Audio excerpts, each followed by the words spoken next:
Hey everybody, today I'm going to take a look at this Frogger TV Arcade plug-and-play by Majesco, and it has this little red knob on the top. That's not a button, kind of looks like it, but you have a nice joystick, decent joystick, not the best, not the worst. A couple buttons which you don't really use that much. You can use them to hop forward if you want, and a start pause button. You have the power on the side. This runs on 3 AA batteries. There's the red light indicator. It is working just fine.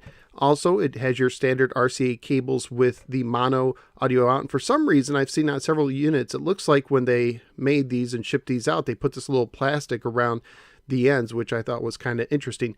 And yeah, it's Frogger. It's nice and green. So let's go ahead and take the Frogger plug and play, pop it in my TV, and see how it holds up today. Let's go to the game.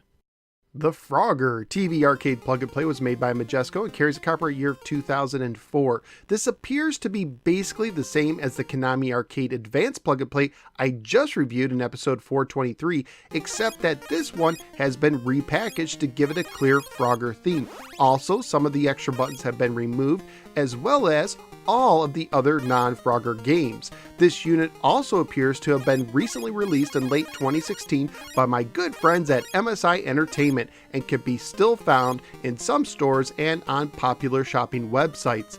So all that's left on this plug and play is one single game of Frogger, which is not a direct port of the arcade version, but rather a version that shows what Frogger would have been like on the NES, since it's my guess that this plug and play uses NES on a chip technology. This version of Frogger is a single player only game and only has one mode of difficulty. In this game, you use the joystick to guide Frogger into one of the empty bays on top while avoiding cars and critters. Fill all the bays and you move on to the next screen at increased difficulty. You can also get bonus points if you get the lady frog on one of the logs and take her to an empty bay, or if you get the fly in an empty bay. You lose a life if you touch a critter, except you can hop on the back of crocodiles, or if you touch a vehicle, or if you run out of time, or if something you are riding on goes off screen, or if you fall in the water, because remember kids, evidently water is deadly to frogs. Lose all your lives and the game is over. And while you can earn a high score, it is a race when you turn off the plug and play. Family friendly wise, I assumed that this game would get an E for everyone rating if released today, and at the time my research on eBay including shipping, used units were going for $9 to $13 and new units were going for $16 to $20. And at popular retailers such as Walmart, Target, and Amazon, the MSI version was selling for $18 to $20 new.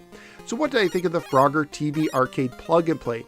On one hand, while not arcade perfect, this is actually a fun version of Frogger, and since I played it more for this review, I was actually able to pass more screens than when I played it on the Arcade Advance plug and play that I just reviewed. And the joystick works well with the game, but on the negative side, I did notice a small hum in the background, and it would have been nice if the unit had a true arcade port and maybe some difficulty options as well. But to me, the weakest aspect of this unit is that it only has one single game on it. To me, it would have been cooler if Majesco only released the Arcade Advance plug and play that has this game plus 5 others, but gave it more of a Frogger theme and focus cosmetically like in this plug and play unit. But in the end, I did have fun with this one despite its single title. So where am I going to rank the Frogger TV Arcade plug and play? Well, I can't put it higher than the Konami Arcade Advance plug and play at 18, since it already has the same version of Frogger on it plus 5 other games, but I did enjoy playing Frogger more than the Power Rangers SPD plug and play at 19. So out of the 31 plug and plays I've now ranked, the Frogger plug and play is hopping into the 19th position. If you really like Frogger and you find this super cheap, it might be worth it to you. Otherwise, the Konami Arcade Advance plug and play is the better option. At least that's what I think. What do you think? Let me know in the comments below. Also, please click like and subscribe and follow me both on the Facebook and the Twitter. I'm also a member of the Retro Junkies Network. At this time, I'd like to thank all of my extraordinary Patreon supporters, including Matthew. Thank you, Matthew. If you appreciate the work I do and enjoy my videos, please consider becoming a Patreon supporter by signing up at patreon.com/NoSwearGamer, starting at $1 a month. Not only will you help make videos like this possible, but you will also gain access to some exclusive content. Thank you for giving me a little part of your day, and I look forward to seeing you next time in the next episode of the No Swear Gamer. Take care, and if you're a frog, beware of water, or maybe just learn how to swim.